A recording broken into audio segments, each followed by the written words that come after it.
훅 인터뷰. 모두를 위한, 모두를 향한, 모두의 궁금증 훅 인터뷰. 더불어민주당 경선이 마무리됐습니다. 이재명 후보가 민주당 대선 후보로 최종 결정됐습니다.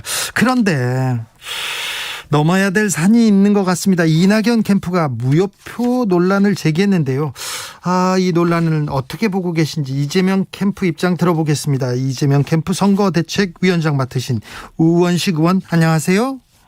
네, 안녕하세요. 우원식입니다. 네, 민주당 후보로 이재명 경기도지사가 선출됐습니다. 네네네. 네. 그런데 예상 결과보다 조금 낮았습니까? 네, 우선 이재명 후보를 과반의 지지로 민주당 후보를 확정시켜 주신 네. 당원 그리고 지지자 여러분들께 그리고 선거인단 여러분들께 진심으로 감사 인사드립니다. 우리 과반의 득표를 얻어서 후보가 확정됐죠. 네. 근데 이제 예상 결과보다 낮았던 건 사실이고요. 네. 또 예상치 못한 3차 선거인단 결과에 나타난 표심을 잘 살펴보고 있습니다. 네.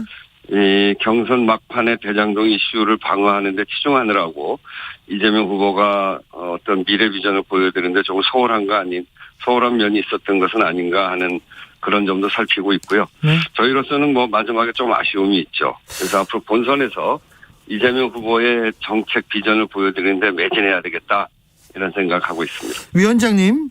네. 50% 후반대, 50% 중반대 계속해서 이재명 후보가 득표를 했어요.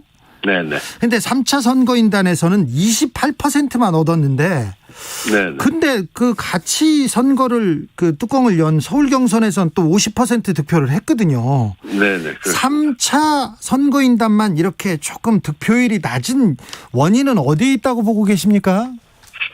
글쎄, 저희도 그 원인을 지금 살펴보고 있습니다. 네. 이 많은 언론에서 그 원인으로 대장동 의혹이 확산된 거 아니냐 이렇게 꼽고 있는데. 그럼 대장동이 원인이었으면 서울 경선에서도 영향을 받아야 될 거 아닙니까? 그렇죠. 경기도도 그렇고. 네, 그래서 그렇게만 해석하는 것은 무리가 있죠. 말씀하신 대로 대장동 여파가 있었으면 서울, 경기, 경선 때 같은 시기에 치러진 거니까. 그렇죠. 그 결과도 비슷하게 나와야 되는데 거긴 전혀 그렇지 않거든요. 예.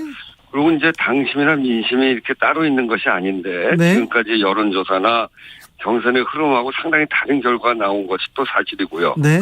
그래서 딱 이것 때문이다라고 한마디로 단정짓기는 어려운 것 같고요. 저희도 다양한 각도에서 분석하고 있는 상황입니다. 분석하고 계시죠. 여러 네네. 이유가 있을 텐데. 아무튼 송영길 대표는 민주당 후보로 이재명 후보를 확정했다고 이렇게 발표했습니다. 그런데 이낙연 캠프에서 이 신청을 했는데요. 이 부분은 네. 어찌 보고 계신지요? 저희는 이제 어제 최종 결과에서 50%를 넘겨서 우리가 정한 룰대로 계산했을 때 이재명 후보가 최종 승자로 정해졌다는 것은 부정할 수 없는 사실이거든요. 네. 그리고 민주당은 이미 특별당규에 사퇴한 후보의 득표는 무효로 처리하게 합의된 룰을 갖고 있습니다. 네. 그리고 이 당규는 이해찬 전 대표 시절에 만들어져서 1년 전에 만들어져서 지난 8월 달 이낙연 후보님을 당대표로 선출할 때 그 전당대회에서 당원 투표에 의해서 통과된 특별당규거든요. 그래서 저희는 이 경선 도중에 또는 경선을 마치고 나서 그 룰 자체를 문제 삼고자 하는 일은 온당치 않은 일이다, 이렇게 생각하고 있죠. 네. 이낙연 캠프의 이 신청이 민주당 원팀으로 가는데 큰 걸림돌이 되지 않을까 걱정하는 분들도 있는데요. 네네. 어떻게 보세요? 저희는 이제 그래서는 안 된다고 봅니다. 이게 이제 그래서 송영길 대표도 이제 공식적으로 민주당 대선 후보로 이재명 후보를 공식으로 선포했고요. 네. 그리고 오늘 아침에도 이재명 후보랑 같이 현충원에 갔었고, 또 같이 경선을 치르신 정세균 후보, 김두관 후보, 추미애 후보 모두 다 축하 메시지를 보내면서 원팀을 위해 힘을 모으겠다, 이렇게 말씀하시는 이유가 있습니다. 네. 그 룰 자체가 이게 이제 지금 특별당규 59조인데 59조에 후보자가 사퇴할 때는 해당 후보자에 대한 투표는 무효로 처리한다, 이 조항이거든요. 네. 근데 이 조항이 이번에 새로 생긴 조항이 아닙니다. 네. 2002년에도 이 조항이 있었고, 그때는 노무현 대통령 될 때인데 유정군 후보가 중도 사퇴했을 때 그걸 무효표로 처리했습니다. 아, 예. 2007년 대선 때 그때는 이제 정동영 후보가 뽑힐 텐데 예. 그때는 유시민 후보가 그 중도 사퇴해서 무효표로 처리했고요. 예. 2012년 대선 때는 문재인 후보 될 때인데 예. 그때도 이 조항이 있습니다. 네. 그때 이제 무효표 처리 관련해서 같은 논란이 있었어요. 네. 그런데 그때도 원칙대로 진행을 했고요. 네. 지난번 2017년 문재인 대통령 되실 때 네. 그때도 이런 특별 당규가 그때도 있었고요. 네. 그때는 64조였는데 똑같은 규정이었습니다. 그래서 이게 새로 만들어진 규정이라든가 그런 것도 아니고 근데요. 이미 2002년부터 이게 쭉 적용돼 왔던 룰이고 그래서 이거를 문제 제기하는 거는 저희는 그래서 온당치 않다 이렇게 보는 거죠. 아니 근데 당원 당규에 또 다 나와 있고 전례도 있었어요. 그런데 왜 이걸 네. 문제 삼는 거죠? 이낙연 후보 측에서. 글쎄 그래서 온당치 않다는 거죠. 그래서 네. 저희로서는 그 부분에 대해서는 네. 이미 이제 중간에도 한번 문제 제기가 돼서 이런 과거 전례까지 다 살펴보고 네. 최고위에서 두 차례 논의를 하고 선관위에서 그것에 대한 해석을 분명하게 해서 그때 다 끝낸 거거든요. 네네. 근데 이제 좀 뭐 아쉽기는 하겠습니다만 그럼에도 불구하고 모든 경기라고 하는 거는 룰에 의해서 하는 거고 네. 그런 점에서 저희는 이게 무슨 걸림돌이 돼서 원팀이 되는데 무슨 저해가 된다거나 네. 그렇게 되지 않고 당에서 판단할 것이다 이렇게 생각하고요. 그 당에서 판단한 대로 우리가 가야 된다고 생각합니다. 우원식 위원장님, 저기 홍영표 위원장을 비롯한 다른 분들하고도 다 친한 사이지 않습니까? 네, 친한 사이입니다. 이낙연 캠프 측하고도 근데 감정의 골이 좀 생기거나 아우 나 정말 이번 경선 때 뭐 좀 감정이 상했어 이런 그런 감정 싸움이 이어지고 있지는 않지요?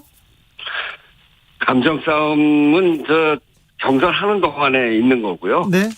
지금부터 이 경선이 끝났으면 우리의 목표는 누구든지 단 하나입니다. 정권을 재창출해서 새로운 대한민국을 만들고 문재인 정부를 성공시키고 라고 하는데 우리의 목표가 다 모여져 있기 때문에 그 감정의 찌꺼기 같은 거는 경선이 끝나면서 같이 끝난 거라고 저는 생각하고요. 저희는 뭐 그런 마음을 갖고 있습니다. 이재명 지사 도지사는 이제 내려놓습니까?